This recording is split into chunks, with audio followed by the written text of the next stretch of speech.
আমাদের বাড়ির পেছনে যে পুরনো কলা গাছগুলো আছে সেগুলো দিয়ে একটা ছোট্ট ভাসমান হোটেল বানাও। ভাসমান হোটেল? হ্যাঁ, তুমি এই মাছগুলো রান্না করে কলা গাছের ভেলায় চড়েই পাড়ায় পাড়ায় গিয়ে বিক্রি করো। যারা কিনতে পারে তারা কিনবে, আর যারা বন্যার কারণে কষ্টে আছে তাদের তুমি বিনে পয়সায় খাওয়াবে। এই মাছ তো বিধাতার দান, তাহলে এই দানে মানুষের উপকার করলে মানুষের কষ্টটা একটু হলেও কমবে।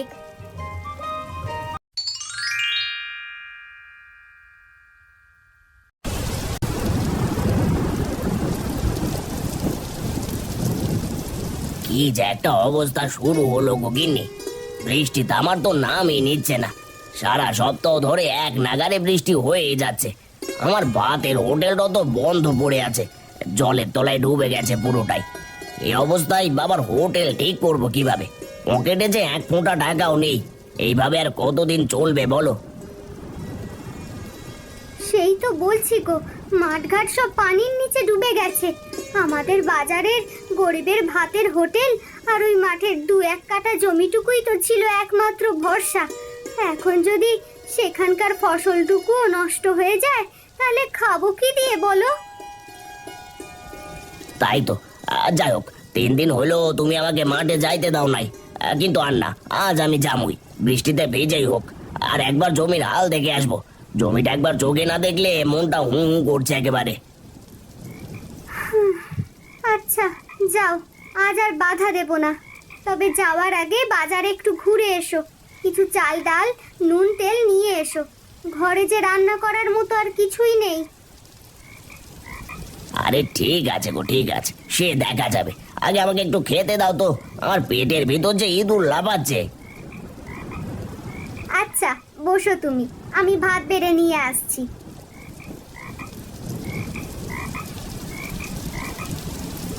ইস, কি যে করবো, টাকা পয়সাও নেই তেমন।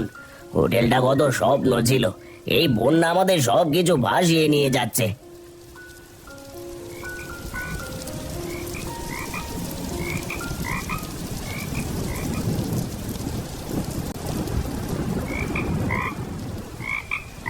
ঠিক আছে গোগিন্নি, তুমি ঘরে থাকো, আমি তাড়াতাড়ি বাজার করে আসছি। আমায় আবার বাজার থেকে এসে মাঠের দিকেও যেতে হবে। সাবধানে যেও গো, এই বন্যার পানিতে সাপ বিচ্ছুর তো আর অভাব নেই। চিন্তা করো না গিন্নি, আমি সাবধানেই যাব, আর তুমি একেবারে নিশ্চিন্ত থাকো। আমি এখন আসছি গো।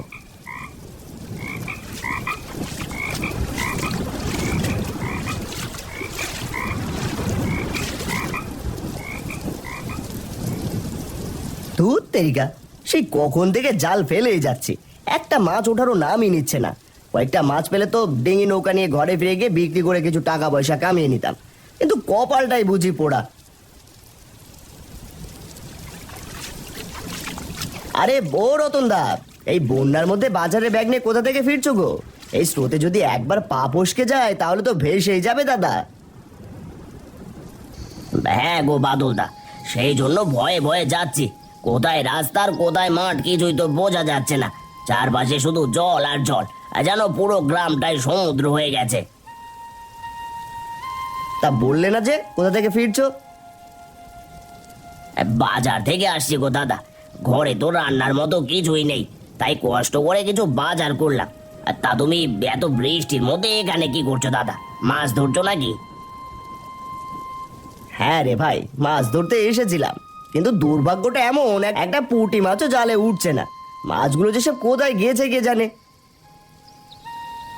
তা বলি বাদল ভাই, যখন মাছ পাচ্ছ না তখন চলো না আমার সঙ্গে, আমার চাষের জমিটা একবার দেখে আসি। অনেকদিন হয়েছে দেখিনি। তুমি তো নৌকা নিয়ে আছো, আসা যাওয়াটাও সহজ হবে। তুমি না হয় সেখানেই জাল ফেলো, একটা জায়গায় তো ঘন্টার পর ঘন্টা বসে থেকে লাভ নেই। কথাটা খারাপ বলনি। এখানে বসে বসে জাল ফেলে শুধু শুধু সময় নষ্ট করছে। আর তোমার কাজটাও হয়ে যাবে, আর আমিও জাল ফেলার নতুন জায়গাটা পাবো। চলো চলো, উঠে শুটিংতে। হ্যাঁ দাদা, উঠছি। তবে আগে আমার বাড়িতে গিয়ে বাজারটা দিয়ে আসি, গিনি অপেক্ষা করছে তো। ঠিক আছে, ওঠো ওঠো, একসাথে যাবো।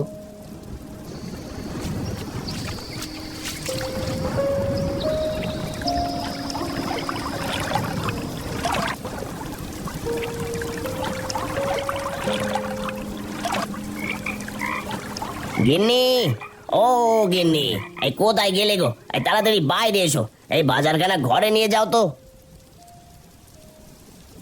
আসছি গো, আসছি। দেখে গো, তুমি ডিঙ্গি নৌকায় বসে আছো যে, ভিজে যাবে তো, ঘরে এসো আগে। না গো গিন্নি, এখন আর ঘরে ঢুকছে না।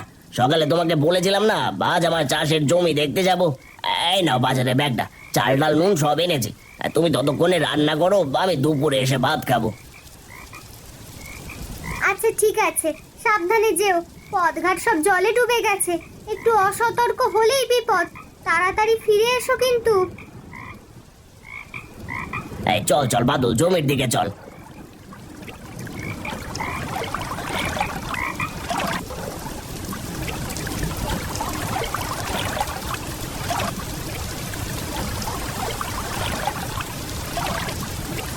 এই দাঁড়া দাঁড়া, এটাই মনে হচ্ছে আমার চাষের জমি।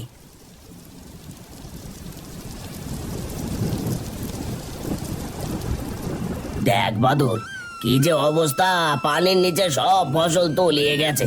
ফসলের একটা পাতাও তো চোখে পড়ছে না। এবার আর কিছু ফলবে বলে মনে হয় না। হ্যাঁ দাদা, মনটা কেমন জানি ভার হয়ে গেল। জমির যা হাল, বোঝাই যাচ্ছে এবছর বড় সড়ো ক্ষতি হয়ে গেল তোমার। হায় রে কপাল, ওই জমিটুকুই তো ছিল আমাদের শেষ ভরসা। এখন কি করে চলবো কে জানে। আচ্ছা দাদা, তুমি একটু এখানে বসে থাকো, দেখি আমি জালটা টেনে কিছু মাছ পাই নাকি।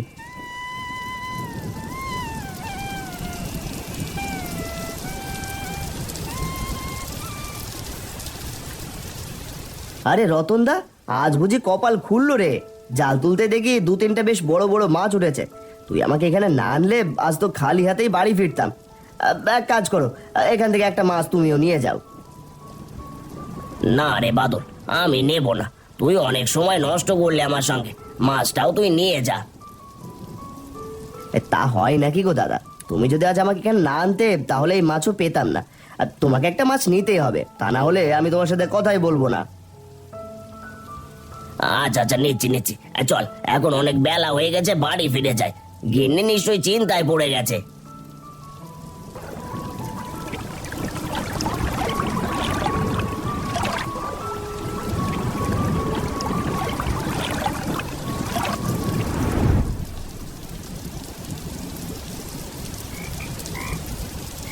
কি গো, এখানে একা একা বসে কি দেখছো এতক্ষণ ধরে? বৃষ্টি দেখছি গো গিন্নি। এই যে দিন রাত এক নাগাড়ে বৃষ্টি হয়েই যাচ্ছে, আর তা আমার নামই নিচ্ছে না। মনে হয় না আগামী 1 মাসে ওই বন্যার পানি নামবে। আমারও তাই মনে হয় গো। আমরা তো না হয় একটু উঁচু ভিটায় আছি, ঘরে জল ঢোকেনি, কিন্তু আশেপাশের কজনের ঘরে তো কোমর সমান পানি। লোকজন কেমন যেন অসহায় হয়ে পড়েছে, খেতে পর্যন্ত পারছে না ঠিক মতো। হ্যাঁ গো গিন্নি, আমাদের তো সব ভেসে গেল। হোটেলটাও এখন বাঁচানোই দায় হয়ে গেছে। বন্যা চলে গেলে হোটেলটা কিভাবে মেরামত করব। ভাবছিলাম চাষের জমির ফসল তুলে কিছু কাজ চালিয়ে নেব, আর সে আশাও একেবারেই নেই। কিছুই বুঝতে পারছি না, মাথায় যে কিছুই ঢুকছে না। মন খারাপ করো না তো তুমি, বিধাতা তো আছেন, উনি নিশ্চয়ই একটা রাস্তা বের করবেন। তুমি এমন ভেঙে পড়লে চলবে? এসো, ভেতরে এসো, আমি তোমার জন্য ভাত বেড়ে রেখেছি, একটু খেয়ে নাও, তারপর যা হবে দেখা যাবে। না গো গিন্নি, আজ আর খাবো না, মনটা ভালো নেই। মনে হচ্ছে সব শেষ হয়ে গেল। যাও, ভাত খেতে যাও, না হলে শরীর খারাপ করবে। তাছাড়া ভাত তো গত রাতে রান্না করা, এখন না খেলে পচে যাবে। মন ভালো না থাকলে কি পেটে ভাত নামে গিন্নি? না গো গিন্নি, আজ আমি আর খাবো না। আর তুমি এক কাজ করো, ওই ভাতটা ওই বন্যার জলে ফেলে দাও। এখন আমি কিছুই খেতে পারবো না। রাতে দেখি যদি মনটা একটু ভালো হয়।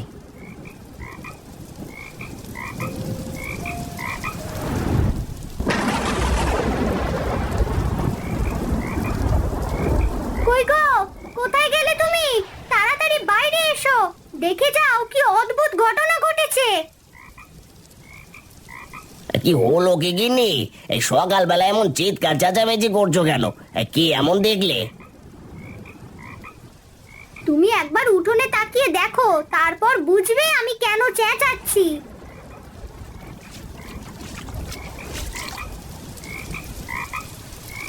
ও মা, এ কি? এ যে গিন্নি তাজ্জব ব্যাপার! বানের জলে মাছের হিড়িক, চারিদিকে যেন মাছই মাছ। এমন দৃশ্য আমি আগে কখনো দেখিনি। বিধাতা বুঝি আমাদের সব কষ্ট দেখে একটু দয়া করলেন গো। শোনো, তুমি এখনই একটা ঝুড়ি নিয়ে এসো, যত মাছ পারো তুলে নাও, আর বাকি মাছের জন্য জাল দিয়ে ঘিরে একটা খাঁচার মতো তৈরি করে ফেলো। তা বটে গিন্নি। আচ্ছা দাঁড়াও, আমি ঝুড়ি আর জাল নিয়ে আসছি। আমার মাথায় একটা বুদ্ধি এসেছে। ও গো গিন্নি, তোমার মাথায় কি দারুণ বুদ্ধি গো! এমন বুদ্ধি আমার মাথায় একবারের জন্য আসেনি। যাই হোক, আমি এখনই যাচ্ছি। মাছগুলো ধরে তো আবার আমায় ভাসমান হোটেল বানাতে হবে।